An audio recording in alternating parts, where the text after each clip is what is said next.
ಯಾವುದು ಹೆಚ್ಚು challenging, acting music? ಆ್ಯಕ್ಟಿಂಗ್ಗೆ ತುಂಬ ಚಾಲೆಂಜಿಂಗು. ನೋಡೋಣ ಅಂತ ಒಂದು ಅಗ್ನಿ ಪರೀಕ್ಷೆ ಕಾಲಿಟ್ಟಿದ್ದೀನಿ ಇವಾಗ.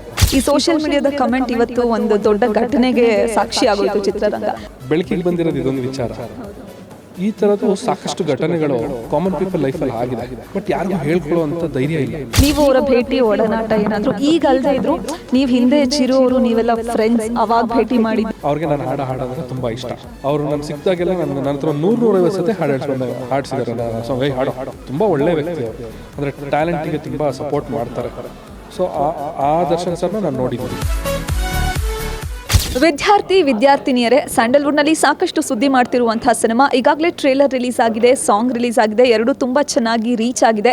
ಇದೇ ವಾರ ಸಿನಿಮಾ ಕೂಡ ರಿಲೀಸ್ ಆಗ್ತಿದೆ. ಈ ಬಗ್ಗೆ ಮಾತನಾಡೋದಕ್ಕೆ ನಮ್ಮ ಜೊತೆ ಚಂದನ್ ಶೆಟ್ಟಿ ಇದ್ದಾರೆ. So firstly congratulations, because trailer ಮತ್ತು ಸಾಂಗ್ ತುಂಬ ಚೆನ್ನಾಗಿ ರೀಚ್ ಆಗಿರೋದಕ್ಕೆ. Thanks a lot. ಸೊ ವಿದ್ಯಾರ್ಥಿನಿಯರೇ, ಇದೇ ವಾರ ರಿಲೀಸ್ ಆಗ್ತಿರೋ ಅಂಥದ್ದು. ಸೊ ಮ್ಯೂಸಿಕ್ ಜೊತೆಗೆ ಈಗ ಆ್ಯಕ್ಟಿಂಗಲ್ಲೂ ಬ್ಯುಸಿ ಆಗಿದ್ದೀರಾ. ಸೊ ಈ ಸಿನಿಮಾದಲ್ಲಿ ಏನು ಎಕ್ಸ್ಪೆಕ್ಟ್ ಮಾಡ್ಬೋದು, ಹೇಗಿರುತ್ತೆ? ಈ ಸಿನಿಮಾದಿಂದ ಖಂಡಿತವಾಗ್ಲೂ ಒಂದು ಎಂಟರ್ಟೈನ್ಮೆಂಟ್ ಫಸ್ಟ್ ಆಫ್ ಆಲ್. ಅಂದರೆ ನಾವು ಒಂದು ಕಂಪ್ಲೀಟಾಗಿ ಸೋಷಿಯಲ್ ಮೆಸೇಜು, ಒಂದು ಸೊಸೈಟಿಗೆ ಏನೋ ಒಂದು ಮೆಸೇಜ್ ಕೊಡಬೇಕು ಆ ಥರದಂತಲ್ಲ, ಒಂದು ಎಂಟರ್ಟೈನಿಂಗ್ ಆಗಿ ಸಿನಿಮಾ ಅಂದ್ರೇ ಎಂಟರ್ಟೈನ್ಮೆಂಟು.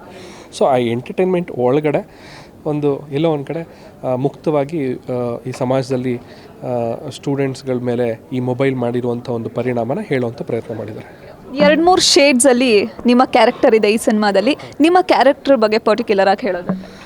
ಪರ್ಟಿಕ್ಯುಲರಾಗಿ ಹೇಳೋದಾದರೆ ನಾನು 3 ಶೇಡಲ್ಲಿ ನಾನು ಆ್ಯಕ್ಟ್ ಮಾಡಿದ್ದೀನಿ. ಸೊ ಅದರಲ್ಲಿ ಫಸ್ಟು ಪಿಯೋನ್ ರೋಲಲ್ಲಿ ಬರ್ತೀನಿ ಫಸ್ಟ್ ಹಾಫಲ್ಲಿ.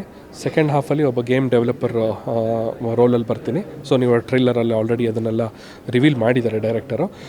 ಆ್ಯಂಡ್ ಕ್ಲೈಮ್ಯಾಕ್ಸಲ್ಲಿ ಇನ್ನೊಂದು ಬೇರೆ ಥರನೇ ಇನ್ನೊಂದು ರೋಲ್ ಬರುತ್ತೆ. ಸೊ ಒಂದು 3 ಶೇಡ್ಸಲ್ಲಿ ಆ್ಯಕ್ಟ್ ಮಾಡಿದ್ದೀನಿ. ಗ್ಯಾರಂಟಿ ನ್ಯೂಸ್, ಸುದ್ದಿ ಖಚಿತ, ನ್ಯಾಯ ನಿಶ್ಚಿತ.